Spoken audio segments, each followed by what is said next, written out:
भक्तों राधे राधे। जय श्री कृष्ण महाराज। जया एकादशी के दिन टूटी चूड़ी का ये एक छोटा सा गुप्त उपाय बिना किसी को बताए चुपचाप कर लेना महाराज। इतना धन आएगा कि संभाले नहीं संभाल पाओगे। आपके कुल की वृद्धि होगी। माता लक्ष्मी का ऐसा आशीर्वाद मिलेगा कि पूरे साल आपके घर में धन की वर्षा होती रहेगी। धन, ध्येय, सुख, समृद्धि सब कुछ आपके कदमों में होगा महाराज। जी हां दोस्तों, क्योंकि आज जो गुप्त उपाय मैं आपको बताने वाला हूं वह कोई साधारण उपाय नहीं है। इस उपाय का उल्लेख न तो किसी शास्त्र में मिलेगा और न ही किसी पुराण में, क्योंकि ये उपाय अत्यंत गुप्त है महाराज और स्वयं माता लक्ष्मी द्वारा बताया गया है। तो दोस्तों, अगर ये उपाय आपके कानों तक पहुंच रहा है तो समझ लीजिए महाराज, साक्षात माता लक्ष्मी ने आपको चुना है मालामाल बनाने के लिए। जी हां दोस्तों, देखिए हमारे हिंदू सनातन धर्म में हर एक एकादशी का बहुत महत्व बताया गया है और ठीक उसी प्रकार जया एकादशी भी कोई साधारण एकादशी नहीं है। जया एकादशी हर वर्ष माघ मास के शुक्ल पक्ष की एकादशी तिथि को मनाई जाती है। और दोस्तों, अगर आप चाहते हैं कि आपके घर में कभी धन धान्य की कमी ना हो, घर में हमेशा बरकत बनी रहे, माता लक्ष्मी स्थायी रूप से आपके घर में निवास करें, घर के क्लेश दूर हो जाएं और आपको संतान सुख की प्राप्ति हो, तो ये उपाय जया एकादशी के दिन अवश्य कर लेना महाराज। क्योंकि दोस्तों, ऐसा मौका बार बार नहीं आता। जया एकादशी के दिन 72-73 वर्षों के बाद एक विशेष सहयोग बन रहा है और इस सहयोग में अगर आपने टूटी चूड़ी का ये गुप्त उपाय कर लिया तो मैं गारंटी से कहता हूं महाराज, आपको जिंदगी में कभी पीछे मुड़कर देखने की जरूरत नहीं पड़ेगी। पूरी दुनिया आपके कदमों में झुकेगी और माता लक्ष्मी का आशीर्वाद पूरे साल आपके ऊपर बरसेगा। दोस्तों, उपाय शुरू करने से पहले एक छोटा सा अनुरोध है। इस वीडियो को लाइक जरूर कर दीजिए और कमेंट बॉक्स में जय मां लक्ष्मी 3 बार अवश्य लिख दीजिए। माता लक्ष्मी आपकी सभी मनोकामनाएं पूर्ण करे।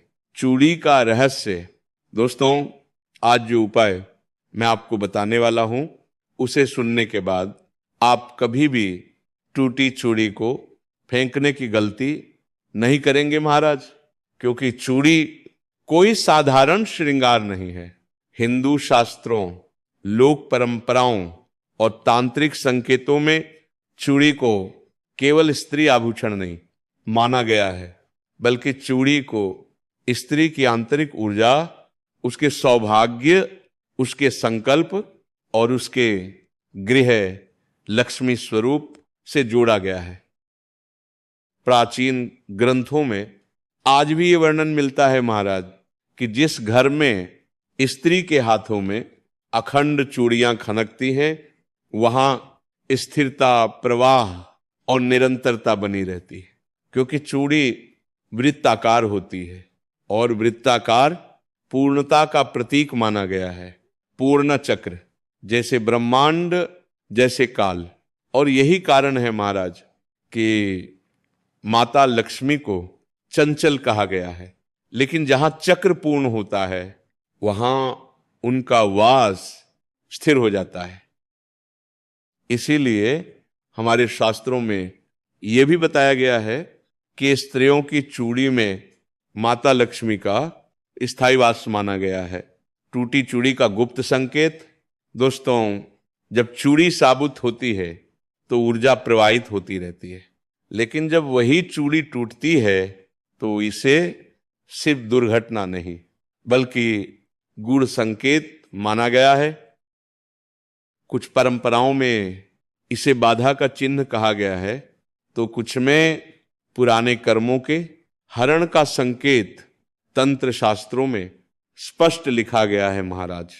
जो वस्तु पूर्ण होकर टूटती है वह शून्य नहीं बनती, बल्कि नई अवस्था का द्वार खोलती। जैसे बीज फूटता है, जैसे अंडा टूटता है, इसीलिए टूटी चूड़ी को अशुभ मानकर फेंक देना अधूरा ज्ञान है।